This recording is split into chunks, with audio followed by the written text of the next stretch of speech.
Hey, salut à tous, Mohamed Sissoko. Lorsque tu es en business, lorsque tu fais des activités, il faut être quelqu'un, ok, qui a l'esprit ouvert. Il faut être quelqu'un qui, parfois, comme les Anglais disent, think out of the box, c'est-à-dire penser en dehors de la norme, c'est-à-dire de la façon normale que tout le monde pense. Souvent, il faut penser différemment. En un mot, souvent, il faut créer toi-même ton chemin.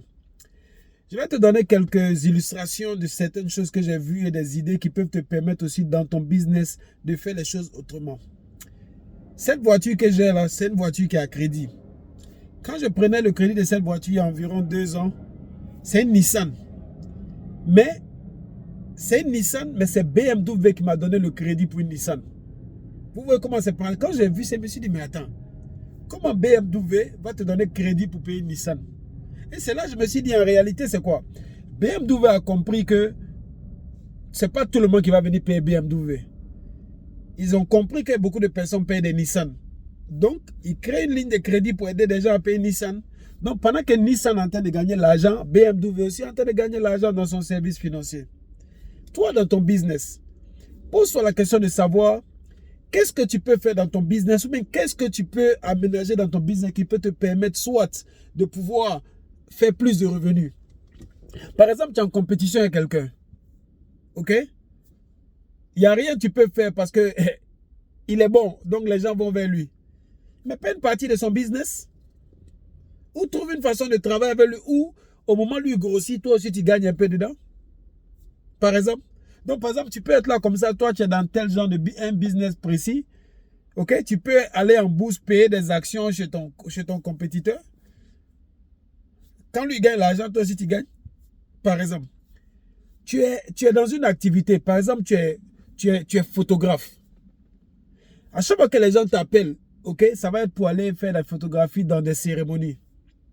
Pose-toi la question de savoir comment est-ce que, en venant dans une cérémonie, comment est-ce que, parce que dans une cérémonie, il y a beaucoup d'autres choses qui se passent.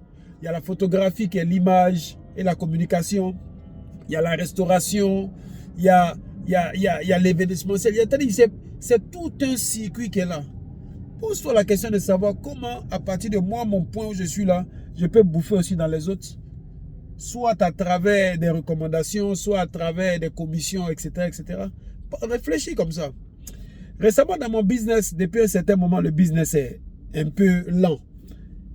Et je me suis dit, bon, c'est lent. Avant, je vendais par mois, je peux vendre entre 300 et 350 produits.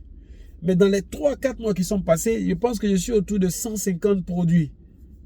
Alors, je me dis quoi? Qu'est-ce que je peux faire pour toujours rester en haut?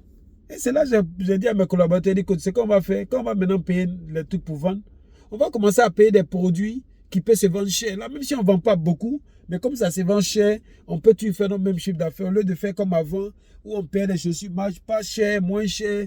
Donc, le marché étant calme, ce qui est moins cher, ce que les gens ne recherchent pas trop, ça dort dans ma main. Donc, on va désormais se concentrer sur des produits qui peuvent se vendre cher. Là, même si on vend 150, 200 produits, on aura les mêmes revenus que quand on vendait 300 produits, par exemple.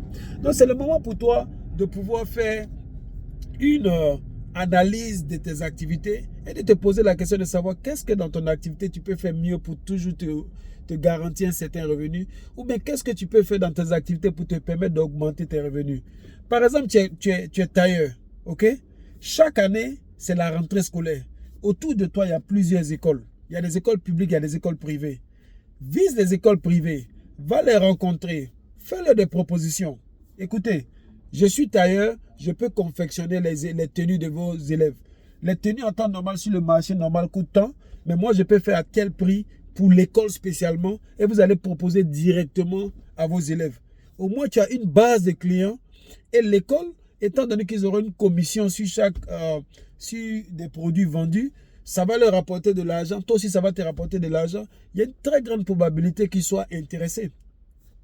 Tu es dans la restauration. Dans une école, il y a 500 élèves, 200 élèves, 300 élèves, 400 élèves. Structure-toi bien, approche l'école et propose-leur peut-être de gérer la cantine pour eux dans l'école, par exemple. Ou à l'intérieur de l'école, avoir un kiosque où tu peux servir la nourriture aux enfants à des prix bien, une bonne qualité de nourriture, par exemple. C'est-à-dire, il faut te poser des questions de savoir dans ton business comment tu peux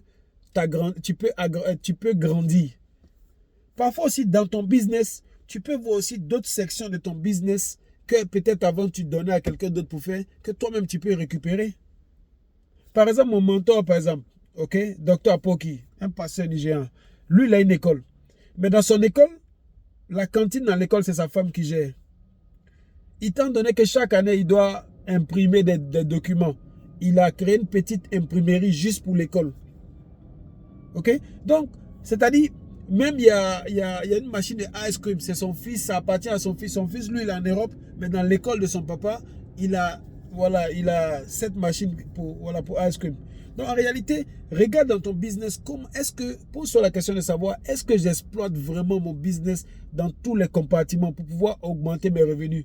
Parce que si tu ne le fais pas, quelqu'un d'autre va venir. Voilà, toi, tu as fait déjà l'effort d'accumuler un certain nombre de personnes quelque part. Et puis, quelqu'un d'autre va venir taper dedans. Tu vois que ce n'est pas trop malin. Donc, essaie de te poser la question sur comment est-ce que tu peux vraiment... Quels sont les différents business qui sont liés à toi, ton activité. Et voir comment est-ce que tu peux pousser dedans. Si tu ne peux pas aller toi-même dedans, tu peux prendre quelqu'un et puis vous travailler en commission, par exemple. OK? Mohamed Sissoko, bonne réflexion et puis bon week-end à vous.